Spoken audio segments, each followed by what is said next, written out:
മലയാള സിനിമയുടെ മെഗാസ്റ്റാർ മമ്മൂട്ടിയുടെ കരിയറിലെ ഏറ്റവും മികച്ച 10 സിനിമകൾ ഏതൊക്കെയാണെന്ന് നോക്കിയാലോ? ഇതിൽ നിങ്ങളുടെ ഫേവറിറ്റ് ഏതാണ്? 1. ഒരു വടക്കൻ വീരഗാഥ.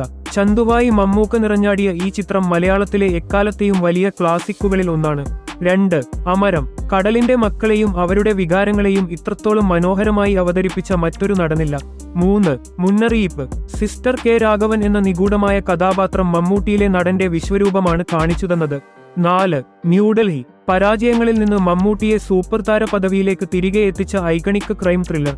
5. വിധേയൻ. ഭാസ്കര പട്ടേലർ എന്ന വില്ലൻ വേഷത്തിലൂടെ അദ്ദേഹം തന്റെ അഭിനയ മികവ് ലോകത്തിനു മുന്നിൽ തെളിയിച്ചു. 6. രാജമാണിക്യം. തിരുവനന്തപുരം സ്ലാങ്ങും മമ്മൂക്കയുടെ കോമഡി ടൈമിംഗും ബോക്സ് ഓഫീസിനെ ഇളക്കിമറിച്ചു. 7. ഭീഷ്മപർവം. മൈക്കിളപ്പനായി മമ്മൂക്ക സ്റ്റൈലിഷ് ആയി എത്തിയ ഈ ചിത്രം പുതിയ കാലത്തെ ഏറ്റവും വലിയ ട്രെൻഡ് സെറ്ററാണ്. 8. പേരൻപ്. ഒരു അച്ഛനും മകളും തമ്മിലുള്ള ആത്മബന്ധം ഇത്രയേറെ ആഴത്തിൽ അവതരിപ്പിച്ച മറ്റൊരു സിനിമയുണ്ടോ? 9. ധ്രുവം. മന്നാടിയാർ എന്ന ഗാംഭീര്യമുള്ള കഥാപാത്രം ഇന്നും പ്രേക്ഷകരുടെ ആവേശമാണ്. 10. മണിവത്തൂരിലെ 1000 ശിവരാത്രികൾ. മമ്മൂട്ടിയിലെ റൊമാന്റിക് ഹീറോയെ മനോഹരമായി അടയാളപ്പെടുത്തിയ ചിത്രം. ഈ പട്ടികയിൽ ഉൾപ്പെടാത്ത ഒരുപാട് മികച്ച സിനിമകൾ വേറെയുമുണ്ട്. നിങ്ങളുടെ ലിസ്റ്റിൽ ഒന്നാമത് നിൽക്കുന്ന മമ്മൂട്ടി ചിത്രം ഏതാണ്? കമന്റ് ചെയ്യൂ.